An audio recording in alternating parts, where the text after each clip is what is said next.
Autumn is in the air and active diplomacy is in the works as global leaders seek to strengthen bilateral ties with their regional and broader partners. So what issues are likely to dominate talks between Russia's Vladimir Putin and his Chinese counterpart Xi Jinping in Beijing this month?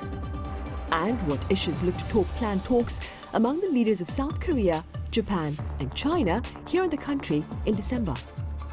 Should the planned trilateral summit seek to simply address issues of accord or also those of animosity? Welcome to Issues and Insiders. We are looking ahead to a series of high-profile diplomatic interactions starting this month. And for more on their implications, I have Professor Kim Jae-chun at Sogang University live on the line. Professor Kim, it's good to have you on. Thank you. I also have Professor Lim Eun-jung at Kongju National University with us as well. Professor Im, it's a pleasure. Professor Im, can you hear me? Right. Professor Kim, yes, Russian... can hear you. Right, that is good to know, Professor Im. We'll start with Professor Kim then. Professor, Russian President Vladimir Putin and his Chinese host Xi Jinping are poised to meet in Beijing this month. Should the international community be concerned about this upcoming exchange? Sure, we should be concerned. We should be concerned about friendship with no limits. You know, they pronounced friendship with no limits about a couple of years ago. We should be concerned about challenges they are posing to the rules-based liberal international order. That said, this is not an unexpected turn of events. You know, two countries were strengthening their strategic ties in recent years to challenge the existing liberal order. True that they don't really see eye to eye on such issues as Ukrainian war and illicit arms deal with North Koreans, but on strategic level, they share one important strategic goal, and that I think is to revise the existing international order to their liking. So it should not come as a big surprise if they strengthen their strategic ties in many, many years to come. But I think we also have to understand that they diverge, diverge on many individual policy issues. Right, and in keeping that in mind then, Professor Im, what issues do you suppose will top talks between these two leaders in the Chinese capital city? Sure. I hope the connection still is pretty much stable. Again, the world is changing so rapidly these days. The Russian-Ukrainian war, which started last February, has been just dragging on and more than just 1.5 years now. The global economy is so much suffering. Of course, you know, the war is not the only reason, but it just really negatively contributed to the global economy. And Russia, which, you know, has run out of their shells, you know, due to, of course, you know, this protracted war, so they surprised Seoul, Tokyo, and Washington, you know, last month by cozying up to Pyongyang, again, the North Korea. And now just a month or so later, again, we have another very, very sad tragedy, big tragedy in the Middle East. So if Hamas, that attack had not happened, definitely I think economic security issues such as energy issue would naturally have been important agenda between the two leaders, again, the President Xi and President Putin. However, now the situation has become much more complex, fluid, and very much confusing. So therefore, I guess the range of agenda to be discussed between the two leaders can be even more widened. The Russian economy, of course, was very much highly dependent on China. But China's that importance has grown even further since the war in Ukraine because of all this, you know, sanctions by the West or Western societies' efforts to escape from the Russia's energy So China is now really the most reliable economic partner from Russia's point of view. So having said that again, of course, they will definitely discuss on all this energy or economic security issues, but not only that, probably they can discuss further. For more, how would you say, more urgent agendas like, like the conflicts in the Middle East. Right, of course. And against that backdrop then, Professor Kim, what are the prospects of combined naval drills among Russia, China and North Korea as proposed earlier by the former, and what would be their implications on regional security concerns? I think it's quite possible.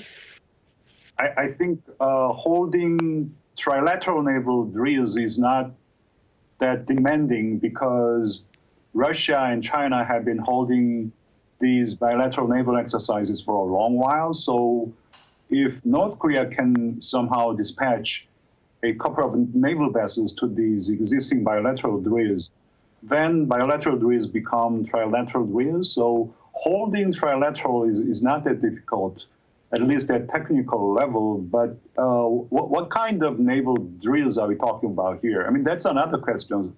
In my personal opinion, North Korea's Navy is in really bad shape, so their participation is not going to be a meaningful addition to the existing bilateral drills. Their participation is basically symbolic in nature.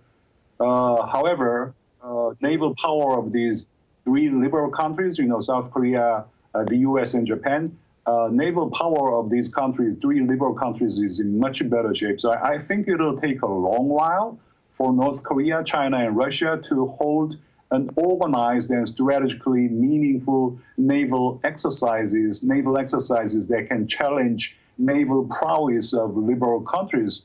One other thing is that China might feel a little uncomfortable about the idea to hold a trilateral naval exercises at this particular stage.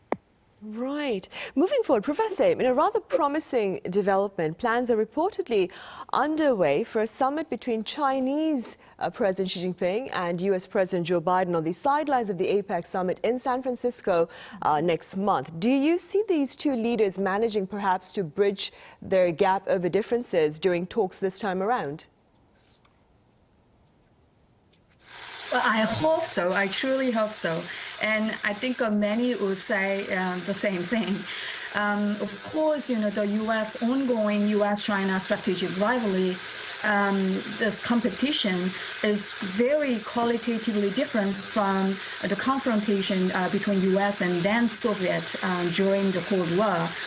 Because it's about the future technology, while the two economies being deeply interconnected.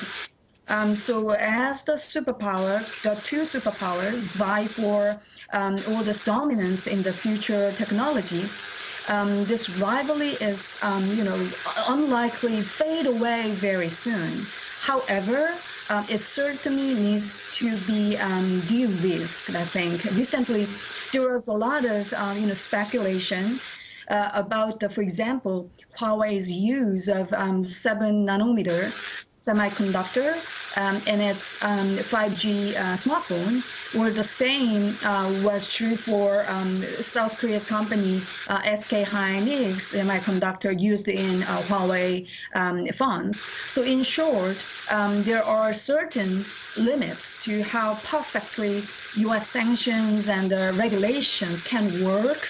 And it's possible that it's companies like, for example, ASML in the Netherlands, or companies in Korea, or even in Japan, that are being harmed by such U.S. policy. So there is a risk of criticism and skepticism of this approach will become more widespread if it ends up, at the end of the day, hurting countries that are friendly or like-minded or even supportive to the United States.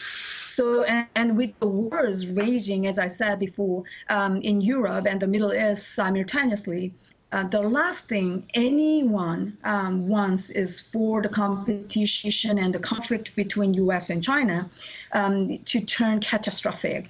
So personally, I hope that the two leaders will meet, talk, and pool their wisdom to find a breakthrough in the global economy and to stop the war.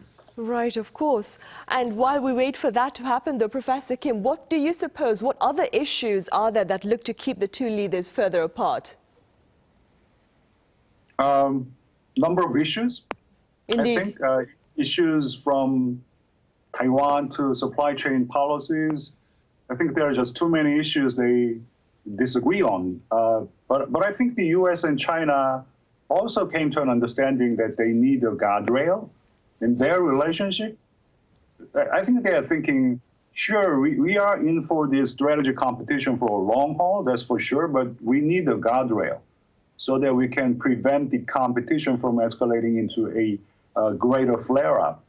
As of now, there is no such guardrail. As far as I know, all these strategic dialogues, these dialogues they used to hold, they're all suspended, 2+2, and other high-level regular strategic channels are all suspended. So putting them back on track is something that both countries are aspiring to accomplish. In recent months, they were holding a series of high-level talks, right? I think the objective is to accomplish, putting back these strategic dialogues that are suspended as of now. I think Biden Xi Jinping summit is going to be a culminating point of those efforts.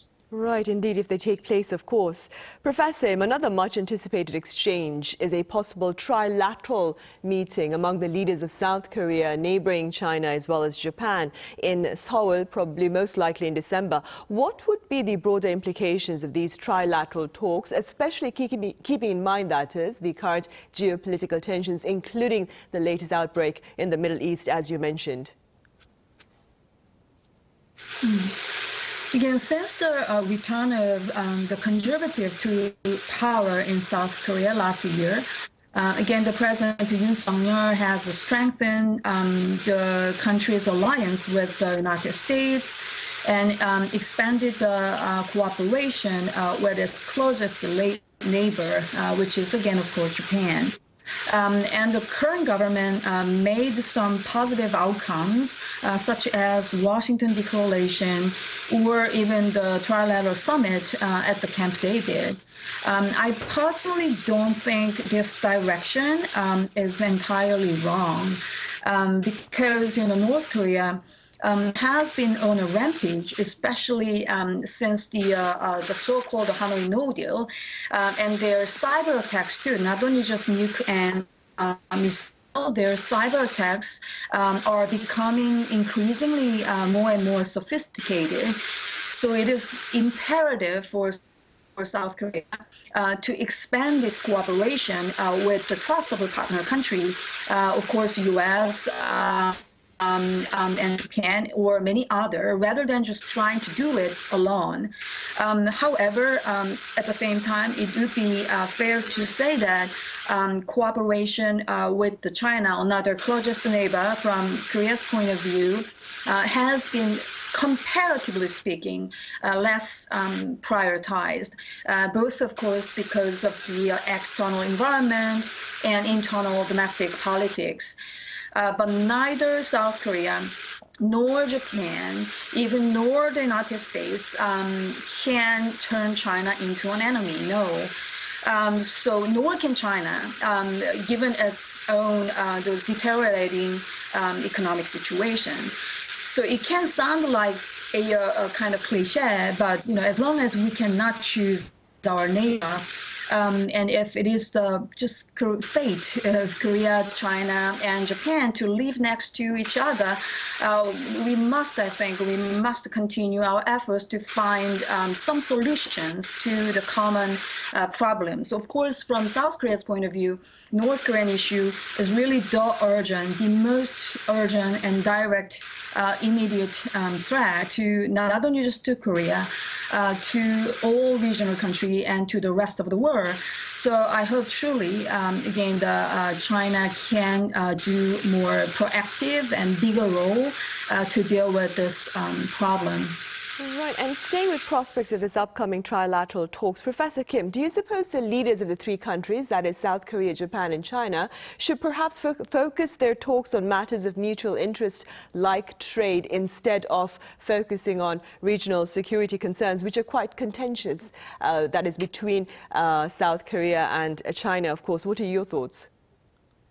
Exactly. I think that's exactly the way three countries will have to approach the upcoming trilateral summit, particularly in relations between South Korea and China. We do need some time to cool off, to sort of readjust our relations. South Korea will have to reassess our expectations toward China, because South Korea, I think, was pinning too high a hope on China's role in steering North Korea into the path of denuclearization, role in unification on the Korean Peninsula. These expectations, I think, should be readjusted because China is not going to play that role. China will also have to understand that South Korea is not the weakest link, the weakest link between three liberal countries in Northeast Asia. If you think you can drive the wedge by going hard on South Korea, that's not going to happen. In fact, you will drive South Korea further to the side of the United States and Japan. So we do need some time to readjust in terms of security relationship, in terms of political relationship. So why don't we put them aside for a while? In the meantime, as you just said, let's talk about some easier issues here first, such as environmental issues, disaster relief, health issues. There are a lot. But you just mentioned trade, but I'm not sure whether trade is going to be an easy issue, though, here. Right, I see. Meanwhile, Professor Im, this is something you mentioned earlier. Now, Samsung Electronics and SK Hynix have secured waivers from U.S. restrictions that earlier threatened to limit their business operations in neighboring China. How do you interpret this latest development, especially keeping in mind, of course, the Biden administration's intentions to crack down on China's chip expansion? Well, as I said earlier, it's going to be a kind of mistake to think that sanctions or regulations alone can completely control over your rivals or like opponents. Even in North Korea, like country, has managed to defy sanctions and to develop its own missile or even space technology. So it's not, of course, realistic to completely control a country like China. Moreover, the memory semiconductor market is just commodity market and cannot just rely on government regulations or just corporate compliance. So while the U.S., of course, may be reluctant to, as you just said, reluctant to allow China to make its own advanced semiconductor, and it will just continue to take some, necessary steps from their point of view. It is at the same time important to keep in mind that the other side will always find a way. So for Korean companies, there is a lot of risk, of course, in increasing production facility in China in the medium or even longer term. So I think they have spent a pretty hard time to just, diversify those kind of risks. Right. Meanwhile, Professor Kim, beyond regional diplomacy, President Yoon Suk-yeol is poised to pay a state visit to Britain in November. That being said, what can you tell us about South Korea's ties with the UK? Well, geographically, two countries are very much apart, but our relationship goes way back, way back to the 1880s. In the 1880s, two countries entered into the Treaty of Peace and Commerce. Peace and amity, something like that. I'm sorry, I forgot. Since then, the UK has been a very important ally of South Korea. When the Korean War broke out in 1950, the UK was one of the 16 countries that participated in the war. The UK, if my memory serves me correct, contributed the second largest troops to the Korean War. And also after the war, the UK provided economic and diplomatic support to South Korea so that South Korea could develop. UK always has supported our diplomatic stance on the world stage, such as the United Nations and other international institutions, venues. Now South Korea has become one of the leading countries in the world, and South Korea's president, Yoon Suk-yeol, is traveling to UK for a state visit. Actually, this is the first state visit after the inauguration of Charles III. It really means a lot, I think. Now two leaders are meeting on equal footing. Two leaders will talk a lot about the ways in which two important liberal countries can cooperate and safeguard liberal international order. Right. And staying with this broader diplomacy, Professor, following his state visit to Britain, President Yoon Suk-yeol is also scheduled for a state visit to the Netherlands, I believe, in December. What do you suppose the significance of that particular summit? Oh, of course. But before I'm going to go to that question, let me just add quickly one thing to the Professor Kim's that wonderful answer. Because recently, this summer, UK Parliament, their Foreign Affairs Committee, they published an interesting report which argues that Korea and Japan should be included in the AUKUS. Again, of course, there is no clear, explicit position or stance from Seoul or Tokyo yet. However, it can be an interesting probably agenda to be discussed.